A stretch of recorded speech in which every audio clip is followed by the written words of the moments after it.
Salut Gary. Salut Max, c'est Alors, quoi ton camion là? Bah ouais, c'est un beau camion. Je Ouais. pense qu'il y a beaucoup de choses à dire sur cette voiture. Alors, on va expliquer un petit peu ce qu'on avait prévu à la base. On voulait comparer un petit peu le X avec la i3. On voulait faire un Ouais. petit peu un choc générationnel Voilà. et voir les idées qu'il y a de ce concept original iX Ouais. par rapport à la BMW i3 originale. On essaie d'en prendre une à l'essai, on n'a pas réussi, donc ça arrivera dans un second temps où on parlera de la i3 vraiment la voiture seule, quoi. On ne la comparera pas directement au iX qu'on a derrière. Alors déjà, parlons du iX.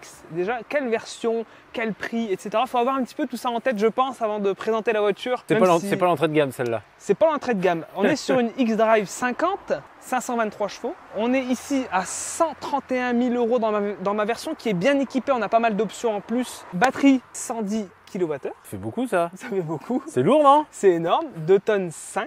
Ici dans la... Ce qui est plutôt ok en vrai, 2 tonnes 5 pour un gros... Oui, enfin pour arriver à 2,5 tonnes, tout ça c'est de l'aluminium. Hein. On va faire un petit peu le tour. Voilà, c'est ça. Hein? Bon ben, je pense qu'on va présenter un petit peu la voiture. Ouais. Il y a des petites choses. Alors bien entendu, la voiture elle est sortie déjà en 2021. D'accord. Donc là on est en Ça fait 2023. déjà 2 ans, ouais. Ça fait 2 ans déjà, donc on la connaît déjà un petit peu. Et on est un an après, quasiment jour pour jour, du retrait de la BMW i3 Oui. après 9 ans de carrière. Est-ce qu'on peut dire que c'est un petit peu la... La relève? Je suis pas sûr. Hein. Pas sûr, non? On n'est pas sur le même budget. Hein. Je Ouais. pense que tu peux avoir au moins 3 BMW i3 pour ce prix, mais c'est pas du tout la même cible de clientèle. Pour moi, la BMW i3, elle est un peu pensée comme une deuxième voiture du foyer. Là, aujourd'hui, celle-ci, on la vend vraiment comme, pas forcément la seule voiture, parce que je pense que quand on a les moyens, on a plusieurs voitures, mais comme une voiture très polyvalente avec laquelle on peut aller au sport d'hiver, on peut aller en grandes vacances. Enfin, tu confirmes? Ah ouais, clairement. Bah, j'ai fait une vidéo road trip avec la voiture. J'ai fait plus de 630 km. C'est bluffant. Qu'est-ce qu'on a là-dessus? On a donc un bouclier quasiment plein avec la calandre, avec juste quelques petites formes ici pour donner un peu l'illusion. On a ajouré sur les côtés. Alors j'ai lu un petit peu quelques articles à propos de cette calandre. Ils justifiaient la présence de cette fausse calandre par justement tout ce qui est implantation de radars, de caméras et autres. Et là c'est vraiment pour toutes les aides à la conduite, donc les radars anti-collision, là ici on a la petite caméra, et l'idée c'est de noyer ça derrière ou dans la calandre. Alors à noter, ça c'est la petite fonction que j'aime bien, c'est la calandre auto-réparante. D'accord, donc Donc- si elle est un peu rayée avec les UV, c'est ça, avec un peu de thermique. Avec la chaleur. Et j'ai fait une expérience, enfin pas une expérience, mais j'ai voulu faire un plan. J'ai mis la ventouse dessus Ouais, et ça a marqué un petit peu. Donc on voit que le plastique est un peu mou. ouais, que c'est tendre Donc, quoi, il y avait un c'est gros rond. polymérisé quoi. Ouais. Voilà, il y avait un gros rond sur la calandre et c'est parti au bout de quelques heures. D'accord. Ça s'est totalement résorbé. Bon, qu'est-ce qu'on a notera- sous le capot? Ah bah non, mais tu ne peux pas. Tu peux pas ouvrir le capot? Tu peux pas ouvrir le capot. Non. Tu me diras à quoi ça sert d'ouvrir le capot, ça, une voiture électrique. Bah oui. Et comment bah, je fais pour mettre du lave-glace alors? le lave-glace? Et ben c'est là. C'est sous le logo BMW? Ah, ouais. elle est Et là- verrouillée. Là, c'est un fail. C'est un fail. Attends. Attends, elle est verrouillée. Oh là là, ils ont pensé à tout. Donc là, tu peux mettre ton petit lave-glace sympathique. Voilà, donc ça c'est ton capot. Ceci est ton capot avant. Voilà. Bah, par contre, si tu as vraiment une panne de batterie 12 volts, Ouais, elle est peut-être pas sous le capot, tu me diras. Peut-être qu'elle est ailleurs. alu Aluminium, ouais. de De toute partout. façon, il y en a quasiment partout. Ouais. Sauf à l'arrière, je te montrerai après. Pareil pour les portes. Voilà, pas de rétrocaméra, mais toujours une base très fine ici pour laisser l'air passer le long. Et attends, il faut qu'on parle des jantes quand même. Des grosses jantes, Attends, des jantes en composite, on est à 22 pouces. avec des beaux enjoliveurs là. Tu sais, Ouais. un peu comme sur les Peugeot. Ça, c'est pour dégoûter les BMistes. Ces parties-là sont en plastique. Voilà. Après, bon, l'avantage, si jamais c'est abîmé, vous les remplacez. Et Gary, on va parler des freins, toi qui... Ah, Et moi plutôt, qui ai c'est- travaillé dans le freinage. C'est ton domaine. Alors, qu'est-ce qu'on c'est a quoi là-dessus? Alors, on a un joli frein fixe, hein, digne des meilleures sportives. Après, c'est un disque en fonte classique, hein, mais ça fait le taf. Ça fait le taf pour le poids de la voiture? Oui, pour 2 tonnes 5 et pour une voiture qui est limitée à 200 km/h en vitesse de pointe, ça sera suffisant. Voilà. Après, si ça roulait un peu plus vite, je pense qu'il faudrait passer un petit peu au gap au-dessus. De l'extérieur, c'est bien fini, c'est du BM quoi. Bah non, mais de toute façon, c'est une BMW. Ça se voit tout de suite au premier coup d'œil. Il n'y a pas de place pour l'approximatif chez BMW. On le voit clairement. Ici, on a des, Ah oui, on a tu des parlais. beaux, on a Ouais. des beaux ajustements avec même on a un joint ici qui vient parfaire l'étanchéité de la porte quand elle est fermée. On a les petites poignées de porte ici comme ça avec juste un petit bouton qui permet de l'ouvrir comme ça. Donc avec La vitre sans la vitre montant. sans montant, sans encadrement. Toujours ce petit joint ici, Ouais. entre les deux portes. Vitre sans Pareil, montant. sans montant ici. Tu vois, tac. Je Magnifique. vais te cacher l'intérieur parce qu'il y aura tellement de choses à dire. On va pas le montrer tout de suite, on va garder un peu de suspense. Donc ici, il n'y a pas de chrome, on voit que c'est fini le chrome, on est bien en 2023, avec ici cette partie, cette custode un peu entrecoupée. Je pense que c'est pour peut-être casser un peu l'effet massif qu'on a ici. Très massif l'arrière. Ouais. Le L'arrière est 3 quarts massif. arrière est... Ouais. Sur le concept, en gros, on a moins de porte-à-faux et c'est vrai que ça lui donne un peu plus de caractère, un peu plus athlétique, avec des surfaces vitrées un peu plus grosses. Là, on voit, on a toute cette partie-là, là, derrière la roue, qui est assez imposante, qui est assez massive. On parlait d'aluminium. Tout ça, hein, c'est de l'alu. Et là, tiens, Ah. qu'est-ce que c'est? Ça sonne pas pareil. Regarde, c'est tout mou. Qu'est-ce que c'est? Bah, tout simplement, ils ont mis la doublure ici. C'est une matière, un matériau composite type plastique. Voilà. Bon, ça peut être bien pour les petits chocs, admettons, c'était un petit choc parking ou quoi. Après, Mais, on a cette petite signature lumineuse beaucoup plus fine finalement qu'à l'avant. Un petit peu creusée ici en effet 3D. L'arrière est très massif, sportif. Contrairement à la face avant, ça dénote beaucoup, je trouve quand même. Tu sais, l'arrière par rapport à l'avant qui fait très sage. C'est vrai qu'en plus, on a une espèce de faux diffuseur ici en dessous qui renforce un peu l'aspect sportif de la chose, ce qui lui donne un effet un peu plus méchant finalement que l'avant. Et on retrouve aussi sur le côté la fameuse porte, la troisième porte latérale Oui, c'est ça. pour la recharge, qui n'est pas motorisée, c'est un petit peu dommage. C'est un aérofrein quand tu vois. Ah voilà, ouais. Tu t'es mis. Ah bah là, ça y est, ça te... Ouais, par contre, la trappe plastoc, hein, les gars. Oh. Ouais. Un petit effort quand même, parce que c'est pas Ouais, foufou. c'est vrai que c'est... Hein Bon, c'est un petit peu décevant, c'est une voiture à 131 Bah 000 ouais, avec euros. une batterie comme ça, pour moi, le 22 kW devrait être de série. Et Gary, pendant qu'on y est, c'est quoi ça? Qu'est-ce que ça correspond à quoi pendant qu'on y est là? Ça, c'est la norme en fait des connecteurs. Donc là, en fait, tu as les trois types, les modes de charge. Donc, par exemple, tu as la recharge à domicile, la recharge en mode 2 avec ton câble et le mode 3 avec le CCS. Voilà, c'est tout. Ok. C'est les trois modes. Et donc ça, c'est une obligation? C'est une norme. C'est une norme? Ouais, Donc ouais. c'est affiché systématiquement? Normalement, c'est affiché sur les chargeurs et sur les trappes. On va montrer le coffre, bien entendu. C'est vrai que Allez, motorisé. motorisé, Bien et sûr. je crois même avec le pied, si je dis pas de bêtises. D'accord. Ça fait quoi ça? Ça fait environ 500 litres, non? Mais rien que là, il y a beaucoup de choses à dire déjà. Moi, ce que j'ai tout de suite remarqué, c'est ça. On n'est pas sur des vérins classiques, on est vraiment sur des charnières articulées, motorisées. Ça doit être sacrément... Ouais, ça doit être un peu plus coûteux, un peu plus chiant à développer. Et là, chose un peu curieuse que tu m'avais demandé, ici on a cette matière là qui fait vraiment penser à de la fibre de carbone. Alors je pense que c'est un mélange de carbone polymérisé, mais c'est un plaquage. Hein. En dessous, c'est de l'aluminium.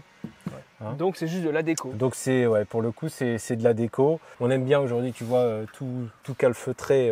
On veut plus voir la caisse, sinon ça fait pas de gamme entre guillemets. Voilà. C'est un peu un hommage finalement à la BMW i3 qui avait cette coque en polymère carbone sur toute la caisse quasiment quoi.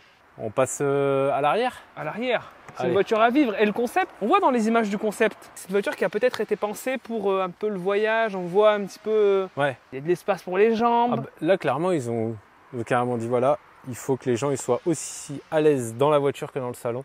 Aujourd'hui l'automobile ça devient de plus en plus finalement une pièce en plus de la maison. Ah ouais, non, mais là, Voilà. là, t'y Donc, es. ouais. Et à l'intérieur on va voir clairement il y a vraiment ce côté lounge, cocooning, Ah ouais, t'es bien. avec t'es des super bien. bons tissus, Ah ouais. avec ouais, c'est vraiment bientôt on va te mettre une plante verte dans le coin, Ouais, tu c'est ça. sais. C'est voilà. Bon, La hop, petite poignée éclairée ici pour pas la louper dans la nuit, l'obscurité, dans l'obscurité. Je t'ouvre le bar. Avant de plonger à l'intérieur, Max, est-ce que tu as remarqué quelque chose en ouvrant cette porte? On retrouve ce fameux plaquage là, ici. on retrouve cette coque qui est partout dans l'intérieur de porte de la voiture. Donc que ce soit devant, derrière ou dans le coffre. Donc encore une fois, référence à la i3. Tout à fait. Donc c'est très réussi. Visuellement, c'est très réussi. Moi, j'adore. Pareil pour les intérieurs de porte, enfin les panneaux de porte, c'est fabuleux. Enfin, honnêtement, il n'y a rien à dire. Moi j'aime bien toucher les matières, donc tu sais, je suis assez sensible à ça. Donc oui, c'est vrai que c'est assez sympa et c'est original d'avoir aussi ce genre de coloris qu'on ne retrouve pas forcément. Et là, ils ont même joué avec avec un fameux biton, avec des coupes franches comme ça. Et ça, on le retrouve dans toute la voiture. C'est-à-dire, on a une variante de bleu nuit. Là, on voit bien en plus avec le soleil. Et ce bleu là, un peu plus clair, ça tranche vraiment. Alors cette banquette, elle a fait réagir quand même un petit peu. Ouais. Il y a eu des réactions comme quoi c'était un peu cheap. Enfin, ça faisait un peu cheap, c'était pas creusé, etc. Ah oui, en termes de maintien latéral, bon, clairement, là, on voit que c'est surtout pensé pratique. Je pense aussi pour mettre, on voit bien, elles sont bien en évidence les fixations isofix, donc je pense que c'est clairement taillé pour les sièges auto. On a même un dégagement ici, même pour Gary qui fait du 45, tu vois, il peut mettre ses pieds ici au milieu. On a la climatisation, donc comme tu disais, Quadrizone, avec donc pour chaque passager la possibilité de réglage. Et ici, on manque pas de port USB, on a deux ports USB-C par personne avec un support de fixation pour une tablette ou d'autres accessoires comme des cintres. Bon, ici, côté fonctionnel, on n'a pas une trappe à ski. Non, on n'a pas la trappe à ski, c'est dommage. Ah oui, juste un accoudoir classique. Juste un accoudoir avec ici les portes gobelets. Pas mal voilà. ça. Bon, on va passer à l'avant parce qu'il y a des choses à dire sur l'avant.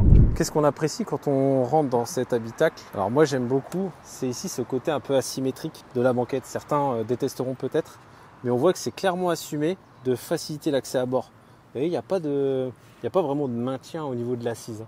On voit cette partie-là, elle est même très très mince par rapport à ici. On retrouve toujours le rappel. Le petit rappel, c'est magnifique, mais fragile peut-être, je sais pas. Le revêtement ici, il est entièrement recouvert de tissu moussé. Il y a très peu de plastique dur finalement. Il n'y a qu'ici on va trouver des plastiques un peu plus basiques. Les petits boutons magnifiques. Ces petits boutons là avec un effet facetté digne de la bijouterie quoi. Clairement, c'est du plastique. Hein. Mais c'est juste qu'il y a ce côté un peu fumé, tout ça et tout. Donc forcément pour le réglage des sièges électriques. Pareil, un peu ce rappel plaquage bois là, comme sur les tableaux de bord des i3 finalement. Peut-être un petit clin d'œil aussi. Différents boutons, retour haptique. Avec le retour haptique. C'est vraiment bluffant. Hein. Quand on appuie dessus, on a vraiment l'impression que c'est un bouton. Hein. Ouais, c'est clair. Ça, c'est assez dingue. Les petites contrôles de la boîte ici. Pareil, la commande de boîte ici. Voilà, tout est illuminé. Et on se met en drive. Les réglages motorisés du volant. Voilà, et du coup, quand tu quittes l'habitacle, le volant rentre, c'est ça? Voilà, il monte et il rentre. Ça te laisse tout l'espace pour te dégager de la voiture.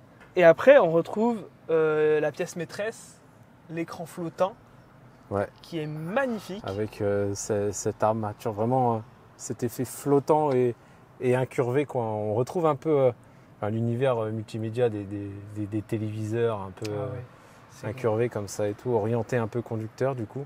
Alors, il est très bien, c'est celui qu'on retrouve dans le iX1 que j'avais testé. On a les fonctions de base. On a un planificateur d'autonomie qui est très bien fait. CarPlay, Android Auto sans fil, tous les réglages de clim, c'est assez réactif, ça marche bien. Moi j'ai une question, c'est quoi cette partie derrière là qui fait un peu penser à une espèce de grille d'aération? C'est très assumé comme forme, mais c'est quoi? Tu peux m'en dire plus? Eh bien c'est l'excellent système son Harman Kardon qui est en option, j'ai regardé, 1 500 €. D'accord. C'est une option, le son est parfait. D'accord. Mais vraiment parfait. Alors, là vraiment tu te régales. Puisqu'on a en plus... C'est un kiff pour les audiophiles. Ah, c'est un kiff. Mais en plus, on a des haut-parleurs dans les appuis-têtes arrière. Ah d'accord, intégré. À savoir que dans les sièges, on a un système de vibreurs qui font remonter toutes les basses dans le siège directement. Donc tout ça est amplifié. On peut bien sûr régler, mais c'est vraiment fabuleux. C'est le meilleur système son que j'ai pu tester, moi qui adore la musique. C'est un peu la voiture conçue pour Hans Zimmer, quoi. Ah, c'est ça. Ce volant hexagonal à la manœuvre, ça te gêne pas? C'est comment? Ouais.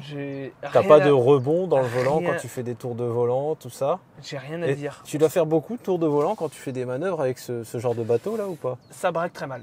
D'accord. Ça braque mal. C'est une péniche. C'est une péniche. Par contre, c'est une péniche qui se gare facilement.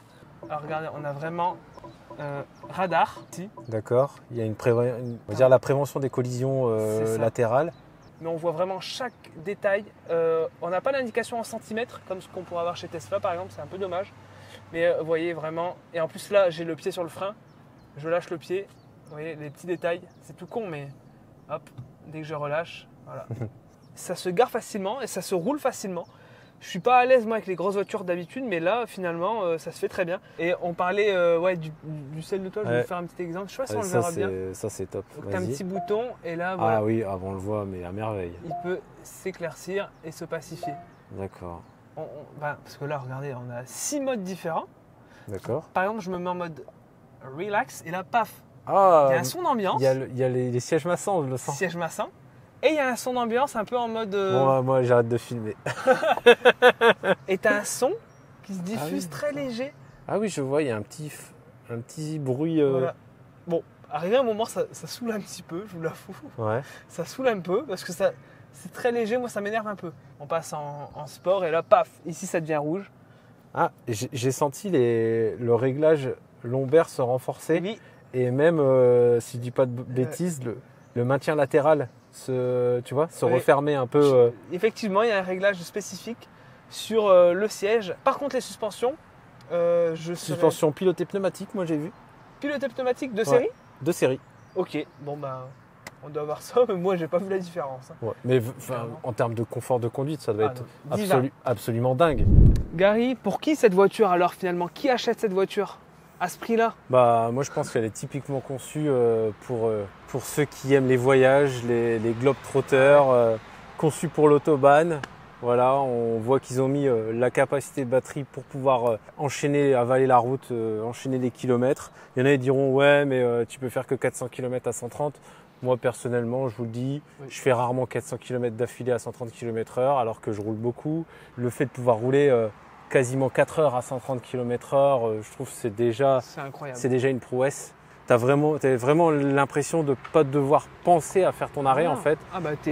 Et dans ton road trip, ta vidéo road trip, c'est tu ne planifies pas ton trajet. C'est-à-dire que tu prends la route façon thermique, dès que tu as envie de faire une pause, tu fais une pause.